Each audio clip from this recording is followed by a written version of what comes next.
Marriage is the deepest and most intimate of all human relationships. Yet, even it is under assault. Is marriage still viable in modern society? Does it still make sense in our transitory world? Is marriage still a good idea? Marriage is God's idea. The answer is yes. Marriage is still a good idea because it is God's idea. He created it. He designed it. He established it and defined its parameters. Contrary to much contemporary thought and teachings, marriage is not a human concept.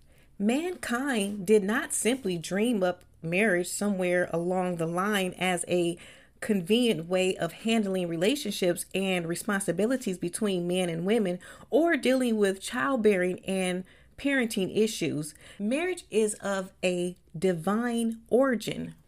Marriage is still a good idea because it is God's idea.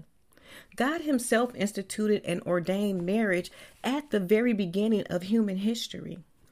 The second chapter of Genesis describes how God, taking a rib from the side of the man he had already created, fashioned from it a woman to be a suitable helper, Genesis 2:20, for the man.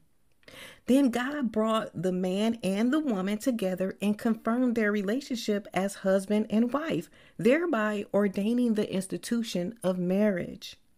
From the outset, God established marriage as a permanent relationship, the union of two separate people, a man and a woman, into one flesh.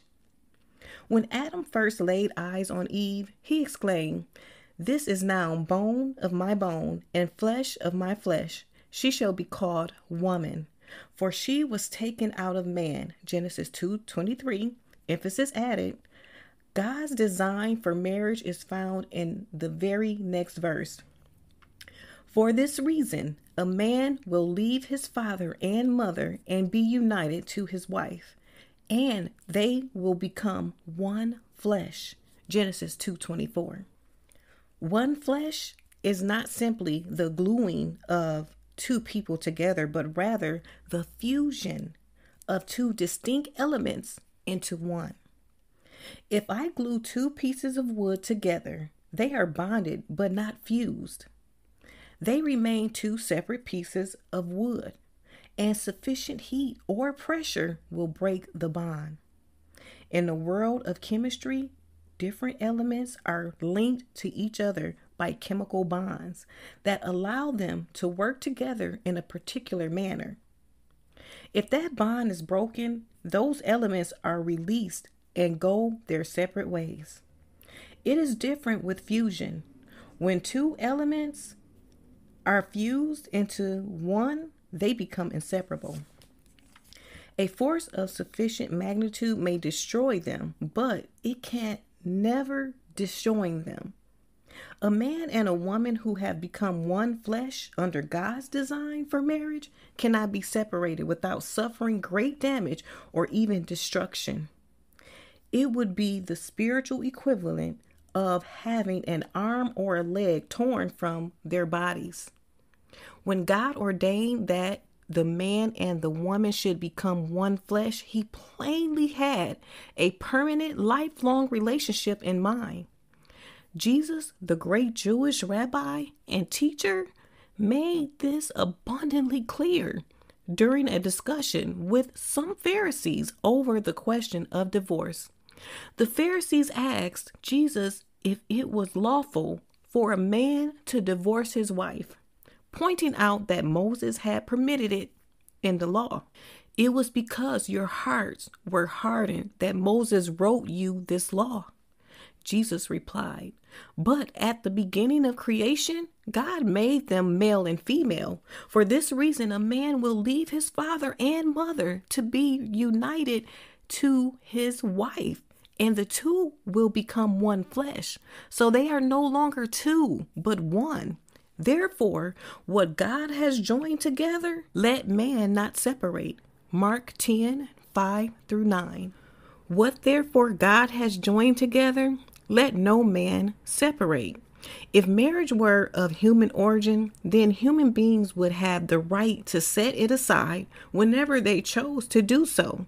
Since God is the one who institutes marriage, He alone has the authority to determine its standards and set its rules. He alone has the authority to do away with it. This He will not do, for the scriptures are clear.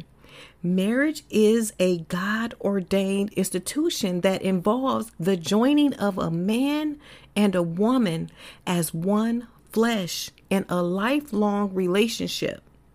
This institution will last as long as human life lasts on earth. Only in the life to come will marriage be dispensed with. Marriage is a foundational institution. Another important truth about marriage is that God established it as the first and most fundamental element of human society. While the family is the basic foundation of any healthy society, marriage is the foundation of the family. Marriage is a foundational institution that predates all other institutions. Before there were nations or governments, before there were churches, schools, or businesses, there was the family. And before the family, there was marriage. While the family is the basic foundation of any healthy society, marriage is the foundation of the family. Marriage is foundational because it is on this relationship that God began to build society. When God brought Adam and Eve together in the garden, marriage was the framework for the development of their social interaction as they grew together. It was in the context of marriage that they learned their responsibilities toward each other and lived out their commitment to each other. Human society in all its forms depends on marriage for its survival. That is why the current low regard for marriage in the minds of so many is so dangerous. With all traditional values and foundations being assaulted at every turn, is it any surprise that marriage is under attack as well? With so many people so confused about marriage, is it any wonder that society in general is such disarray? The adversary's global attack on marriage is actually an unfactor of society and marriage. The adversary knows that if he can destroy marriage, he can destroy families. If he can destroy families, he can destroy society. And if he can destroy society, he can destroy humanity. Marriage is also the foundation upon which the church, the community of believers, and God's special society rests.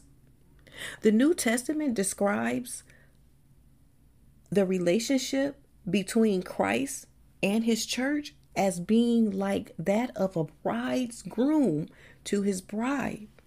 This analogy has significant implications for understanding how husbands and wives are to relate to each other. For example, in his letter to the church in Ephesus, the first century Jewish apostle Paul wrote, "Submit to one another out of reverence for Christ. Wives, submit to your husbands as the Lord. For the husband is the head of the wife, as Christ is the head of the church, his body, of which he is the Savior. Husbands, love your wives, just as Christ loved the church and gave himself up for her. For this reason, a man will leave his father and mother, be united to his wife, and the two will become one flesh." This is a profound mystery, but I am talking about Christ and the church.